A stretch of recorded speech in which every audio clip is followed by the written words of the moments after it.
ایک شخص تھا جو کلید بردار تھا، جس کے پاس خانہ کعبہ کی چابی ہوتی تھی۔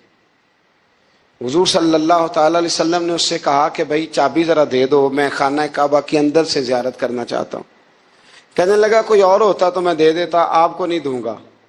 معاذ اللہ ثم معاذ اللہ۔ میرے رسول پاک کی بات نہ ستارے بھی مانتے ہیں، چاند بھی مانتا ہے، سورج بھی مانتا ہے۔ حضور اگر سورج کو کہنا واپس آ، حضرت علی نے نماز پڑھنی ہے تو وہ آ جاتا ہے، اور اگر حضور فرما دیں چاند کو 2 ٹکڑے ہو جا تو وہ 2 ٹکڑے ہو جاتا ہے۔ سورج بھی بات مانتا ہے، چاند بھی بات مانتا ہے۔ یہ سارے میرے رسول کریم علیہ السلام کے غلام ہیں۔ جہاں جہاں تک رب کریم کی خدائی ہے وہاں میرے حبیب کی مصطفائی ہے۔ حضور وہیں چاہتے نا، وہیں چاہتے تو حضرت عمر اگر حکم دیں تو زمین تیل واپس کرتی ہے، تو حضور حکم دیتے تو وہ کافر اندر دھنسا لیتی زمین، سارا کام اسی وقت ہو جاتا۔ لیکن حضور نے کیا فرمایا؟ جب عثمان بن طلحہ نے کہا نا کہ آپ کو چابی نہیں ملے گی، اللہ کے رسول نے فرمایا عثمان ایک وقت آئے گا جب یہ چابی تجھ سے میں لوں گا، اور جس کو میرا دل کرے گا میں اسے دوں گا۔ ایک وقت آئے گا کہ یہ میں تجھ سے لوں گا، اور پھر جس کو میرا دل چاہے گا میں اس کو وہ چابی دوں گا۔ میرے نبی کریم رؤوف رحیم سید عالم صلی اللہ علیہ وسلم نے وقت دیا۔ کتنا وقت لگا؟ 2 دن، 4 دن، 5 دن، 10 سال لگ گئے۔ حضور نے مکہ کو فتح کیا، حضور تشریف لائے، وہی چابی عثمان بن طلحہ کے پاس تھی۔ محبوب کریم نے بت توڑنے تھے، کعبہ کو ان سے پاک کرنا تھا، فرمایا لاؤ نا چابی کدھر ہے؟ عثمان کہتے ہیں حضور نے تو بات نہیں جتلائی، پر مجھے وہ لفظ یاد تھے کہ عثمان ایک وقت آئے گا، ایک، سمجھیے گا بات کو، ایک وقت آئے گا جب چابی میں لوں گا، اور پھر جس کو میرا دل کرے گا میں اسے، پھر وقت آ گیا۔ پھر حضور نے چابی لے لی، پھر نبی پاک نے بت توڑے، پر قربان جاؤں مدینے والے محبوب کے طریقے پر، فدا ہو جائیں حضور علیہ الصلوۃ والسلام کے کمال درگزر پر۔ جب حضور فارغ ہوئے نا بیت اللہ کو صاف کر کے، تو فرمایا کدھر ہے ابھی عثمان بن طلحہ؟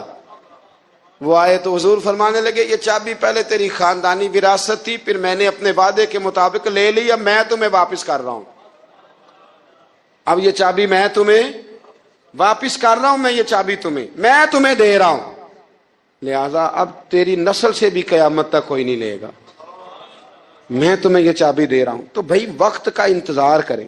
اور عثمان بن طلحہ کہتے ہیں میں نے حضور کا یہ کمال کرم دیکھا تو میں کلمہ ہی پڑھ گیا، میں مسلمان ہی ہو گیا۔ وقت کو دیکھیں، وقت کا انتظار کریں، آنے والا ٹائم دیکھیں۔ ہم نا ٹائم نہیں دیتے، ہمیں جلدی بڑی ہے۔ کاروبار ٹھیک ہو جائے تو شام کو ہو جائے، بچہ تندرست ہو جائے تو پھر شام کو ہو جائے، مخالفین ٹھیک ہو جائیں تو شام کو ہو جائیں۔ ہمارے سارے کام شام سے پہلے پہلے، بلکہ جو ولی بننا چاہتا ہے وہ بھی کہتا ہے 1.25 گھنٹے میں بنا دو، لیٹ نہ کرو۔ کیونکہ بہت سارے تو کہتے ہیں یہ ایک نظر کریں، میں نے کہا آپ کوئی عمل بھی کریں نا، آپ تھوڑی محنت بھی کریں نا۔ کہتے ہیں ایک نظر کریں۔ ہمارے درویش کہا کرتے تھے کہ آج کل مرید کہتے ہیں نہ نماز پڑھاؤ، نہ روزہ رکھاؤ، نہ وظیفہ کراؤ، نہ کوئی اور کام کراؤ، سانو ایویں ہی بخشاؤ۔ تو بھئی اللہ نے خود 5 نمازیں فرض کی ہیں، رمضان کے روزے فرض کیے ہیں، زکوٰۃ فرض۔ تو جب اللہ نے ذمہ داریاں لگائی ہیں تو پھر کون ہے جو بغیر ذمہ داریوں کے آگے جائے؟ تو اپنی زندگی میں چیزوں کو سمجھیں، غور کریں۔ وقت آپ کو دینا ہے، اور جب آپ وقت دیتے ہیں تو بہت سارے معاملات ٹھیک ہو جاتے ہیں۔ حضرت عمار بن یاسر بڑا شروع میں کلمہ پڑھا، ان لوگوں نے بڑی تکلیفیں اٹھائیں جنہوں نے آغاز اسلام میں کلمہ پڑھا، حالات اور طرح کے تھے۔ میرے حضور کو بڑی اذیتیں دی جاتی تھیں۔ ابو لہب، عقبہ بن ابی معیط، یہ حضور کے 2 ہمسائے تھے۔ کچھ نفسیاتی تکلیفیں لوگ دیتے ہیں، ذہنی طور پر پریشان کرتے ہیں، مزاج ہوتا ہے۔ وہ دونوں کیا کرتے تھے؟ وہ سارا اپنے گھر کا کوڑا کرکٹ لا کے حضور کے دروازے پر پھینک جاتے۔ نبی کریم صلی اللہ تعالی وسلم فرماتے تھے کیا خوبصورت حق ہمسائیگی ادا کرتے ہو، کیا اچھا تم حق ہمسائیگی۔ اور دونوں طرف کے ہمسائے، تکلیف دیتے، اذیت دیتے، حضور کو پریشان کرتے. حضرت عبداللہ ابن مبارک رحمۃ اللہ علیہ کا سایہ بھی اسی طرح کرتا تھا. وہ اپنے گھر کا سارا گند کچرا اٹھا کے آپ کے گھر میں پھینک دیتا. ایک دن بھی پھینکا، 2 دن بھی پھینکا، 3 دن بھی پھینکا، 4 دن بھی پھینکا، 5 دن بھی پھینکا، مہینوں بیت گئے. مہینوں بیت گئے. ایک دن کہنے لگا میں روز کچرا پھینکتا ہوں. خود ہی کہنے لگا آپ کو تکلیف نہیں ہوتی؟ آپ فرمانے لگے میں نے ایک برتن رکھ دیا ہے، ایک جھاڑو رکھ دیا ہے. جب تو کچرا پھینکتا ہے تو میں اٹھا کے باہر پھینک آتا ہوں. اب تو بند نہ کرنا، اس لیے کہ مجھے عادت ہو گئی ہے. اب میں نے اپنے ٹائم میں سے نا ٹائم اس کچرے کو دینا شروع کر دیا ہے. اب تو بند نہ کرنا، اس لیے کہ مجھے اب اس بات کی عادت ہو گئی. اب میں روز اٹھاتا ہوں اور اٹھا کے ذرا باہر پھینک آتا ہوں. میں عادی ہو گیا ہوں تیری اذیت کا، اب میں تیری تکلیف کا. آپ میں سے بہت سارے لوگ شہروں کے رہنے والے ہیں. ہمارے دیہاتوں میں یہ ہوتا تھا کہ کسی بوڑھے بابے کو نا بچے چھیڑتے تھے، کبھی کبھی غلط کرتے تھے، ایسا کرنا نہیں چاہیے، لیکن بزرگ کو چھیڑتے تھے، تنگ کرتے تھے. کبھی وہ بچے نہ چھیڑتے تھے تو بزرگ خود کہتے تھے کہاں مر گئے آج سارے. اصل میں وہ پیار ہوتا تھا، وہ پیار لگ جاتا تھا، بتاتے نہیں تھے، لیکن علاقے کے بچوں کے ساتھ نا وہ غصہ ہوتا تھا، وہ چھیڑتے تھے. لیکن نا کئی دفعہ کوئی بندہ دشمنی کرتا ہے تو بندے کو اللہ کے قریب کر دیتا ہے. سجدے کا ذوق بڑھ جاتا ہے، عبادت کا مزاج بڑھ جاتا ہے، انسان کی طبیعت کے اندر خاص قرب آتا ہے. حضرت عمار بن یاسر رضی اللہ تعالیٰ عنہ فرماتے ہیں کہ بڑی تکلیف دیتے. حضرت عمار بن یاسر رضی اللہ تعالیٰ عنہ کی جو والدہ ہیں وہ اسلام کی پہلی شہیدہ ہیں. حضرت سمیہ ان کا نام تھا، اسلام کی پہلی شہیدہ. ان کے زیر ناف ابو جال نے نیزہ مار کے انہیں شہید کر دیا. حضرت عمار بن یاسر رضی اللہ تعالیٰ عنہ فرماتے ہیں کہ میرے والد کو اتنی تکلیفیں دی گئیں کہ وہ ان اذیتوں کی وجہ سے دنیا سے پردہ کر گئے. حضرت عمار بن یاسر کو خود کافر اتنا مارتے تھے کہ وہ اپنی حواس کھو بیٹھتے تھے اور ایسی باتیں کرتے تھے کہ سمجھ نہیں آتی تھی کہ یہ عمار بن یاسر بول رہے ہیں. اتنی سخت اذیت دیتے، اتنی سخت. دکھ قبول محمد بخشا، راضی رہن پیارے. دکھ قبول محمد بخشا، بس راضی رہن. اتنی تکلیف دیتے کہ حضرت عمار بن یاسر حواس کھو بیٹھتے، تکلیف میں آتے. بڑا سہا، بڑا برداشت کیا. ایک دن میرے رسول پاک تشریف لائے اور حضور نے کہا او آل یاسر میں تمہیں مبارک دینے آیا ہوں، رب کریم نے تمہارے لیے جنت میں مکان بنا دیے ہیں. حضور نے تمہارے لیے، اللہ نے تمہارے لیے جنت میں مکانات، تمہیں مبارک ہو. تمہاری اذیتیں، تمہاری تکلیفیں، تمہارے درد، تمہاری راتیں کام آ گئیں. مالک نے تمہارے لیے مکانات بنا دیے ہیں، حالات ٹھیک کر دیے ہیں، طبیعتوں میں بہتری آ گئی ہے. میرے محبوب کریم رؤوف الرحیم سید عالم نور مجسم شفیع معظم آقا دو عالم صلی اللہ تعالی علیہ وسلم نے انہیں خوشخبری سنا دی. حضرت عمار کہتے ہیں پھر حالات بدلے. پھر میں نے جو مجھے اذیتیں دینے والے تھے میں نے انہیں گڑھوں میں گرتے دیکھا. آپ فرماتے ہیں ابو جہل کی لاش اٹھانے والا بھی بدر میں کوئی موجود نہ تھا. اور ابو لہب جو مجھے تکلیفیں دیتا تھا وہ مکے کے چوک میں مرا ہوا پڑا تھا، پر کوئی اس کے قریب جانے والا بھی موجود نہ تھا، کوئی نہیں تھا. آپ فرماتے ہیں وہ حالات بھی. حضرت عمار کا اپنا کیا حال ہوا؟ حضرت خالد ہے، اب تو گزارش ہی کرنی ہے، اب مدعا کیا سنانا ہے، اب تو بات کرنی ہے. فرماتے میں آگے بڑھا اور جیسے بھی ہوا میں نے حضرت عمار بن یاسر کو راضی کیا. حضرت عمار کہتے ہیں ایک وقت وہ تھا اور ایک وقت یہ ہے. جب دونوں وقتوں کو دیکھتا ہوں تو کہتا ہوں الحمدللہ رب العالمین. یہ ساری تعریفیں اس رب کے لیے ہیں جو تمام جہانوں کو پالنے والا. وقت دیں معاملات کو، ٹائم دیں. آپ دیکھیں اللہ تبارک و تعالی بڑا کریم ہے. وقت کے ساتھ جب چیزیں تبدیل ہوتی ہیں اپنے ٹائم کے. حضرت بلال حبشی رضی اللہ تعالی، بڑا مشکل نہیں، اکیلا آدمی، غریب آدمی، مکے کے سارے سرداروں کے قابو آ گیا. حضرت حسان کہتے ہیں میں نے خود اپنی آنکھوں سے دیکھا حضرت بلال کے گلے میں رسی ڈال کے بچے کھینچا کرتے تھے.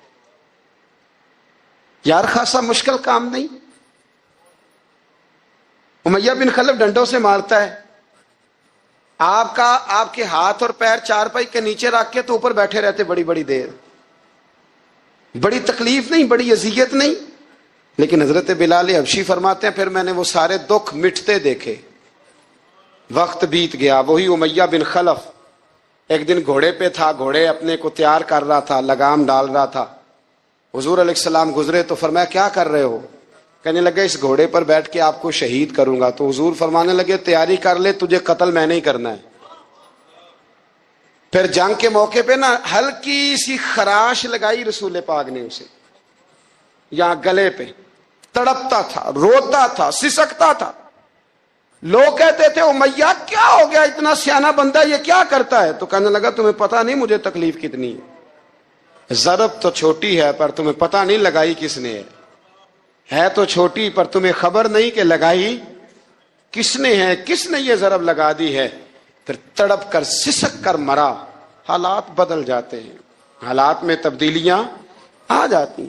ہم وقت نہیں دینا چاہتے. ہمارے اندر جو حوصلے کی کمزوری ہوتی ہے, ہمارے اندر جو وہ ایک بہت بڑا معاملہ ہوتا ہے کہ کسی بھی طریقے سے یہ معاملہ ختم ہو, کسی بھی طریقے سے شفا ہو, جلد از جلد ہم اس بات سے نکلیں, تو یہ بات ہماری درست نہیں ہے. ہمیں وقت دینا چاہیے. حضرت سیدنا عاصم بن ثابت بن قیس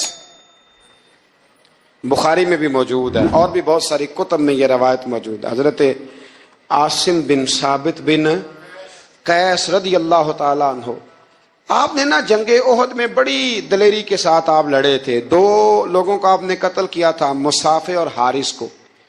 ان کی والدہ سلافہ بنت سعد, سلافہ بنت سعد بڑی مالدار عورت تھی, بڑی تیز تھی. اس نے قسم کھائی تھی کہ میرے 2 بیٹے چونکہ حضرت عاصم بن ثابت نے قتل کر دیے, اس نے قسم کھائی تھی کہ میں نا معاذ اللہ انہیں قتل کراؤں گی اور ان کی گردن اترواؤں گی اور ان کی کھوپڑی میں شراب بھر کے پیوں گی. جملے بولنے والے کئی دفعہ بڑا ہی بول جاتے ہیں. حضرت عاصم بن ثابت بن قیس رضی اللہ تعالی, سلافہ بن سعد کہنے لگی کہ میرے بیٹے چونکہ انہوں نے قتل کیے تو 100 اونٹ دوں گی جو انہیں شہید کرے گا, اور پھر میں معاذ اللہ ان کی گردن اتروا کے کھوپڑی کے اندر شراب بھر کے پیوں گی. حضرت عاصم بن ثابت بڑے بہادر تھے, قابو نہ آ سکے. کافروں نے ایک چال چلی کہ مدینے سے کچھ مبلغ مانگے تبلیغ کرنے کے لیے. بطور مبلغ کو مانگا, لیکن رستے میں بددیانتی کی, جھوٹ بولا, ظلم کیا, انہیں گرفتار کیا, اور گرفتار کر کے معاذ اللہ تعالیٰ انہیں بیچنا چاہا. حضرت عاصم بن ثابت کہنے لگے میں میدان کا آدمی ہوں, میں قید ہونے سے لڑائی کرنے کو بہتر سمجھتا ہوں. میں کفار کا قیدی ہونے سے شہید ہونے کو فضیلت دوں گا. تلوار نکال لی, نیزے نکال لیے, لڑنے لگے. اب اکیلا آدمی اور سامنے درجنوں بیسیوں لڑنے والے, سب کا رخ جب انہی کی طرف ہوا تو حضرت عاصم بن ثابت بن قیس رضی اللہ تعالیٰ عنہ سمجھنے لگے اب شہید ہو جاؤں گا. تو آپ نے ایک دعا مانگی, کہنے لگے اے اللہ میرے بدن کی حفاظت کرنا, اے اللہ میرے وجود کی حفاظت کرنا. گویا میری لاش کی یہ بے حرمتی نہ کرے, اللہ حفاظت کرنا. شہید کر دیے گئے. جیسے ہی آپ شہید ہوئے تو اب وہاں تو منت یہ تھی نا معاذ اللہ کے گلا کاٹیں گے اور معاذ اللہ کھوپڑی میں شراب پیئیں گے. انہوں نے دعا کر دی یا اللہ حفاظت کرنا. آپ سب بھی دعا کریں یا اللہ ہماری حفاظت فرما, اے اللہ دنیا میں بھی حفاظت فرما, قبر میں بھی حفاظت فرما, حاسدوں سے, شریروں سے, مفسدوں سے, اے اللہ حفاظت کرنا. یہ دعا فرمائی. جب آپ شہید کر دیے گئے نا, لاش مبارک قریب تھی, تو کافر گردن کاٹنے کے لیے آگے بڑھے تو سینکڑوں کی تعداد میں شہد کی مکھیاں آ گئی. انہوں نے گھیرا ڈال لیا سارے وجود کو. اب کتنی کو مکھیاں اڑائیں, 1 کو اڑاتے ہیں 10 اور آ جاتی ہیں, 2 کو اڑاتے ہیں 10 اور ان کا خیال تھا شاید وجود کاٹنے آئی ہیں. وہ چلے گئے, کہنے لگے شام کو جب مکھیاں چلی جائیں گی تو دوبارہ آئیں گے.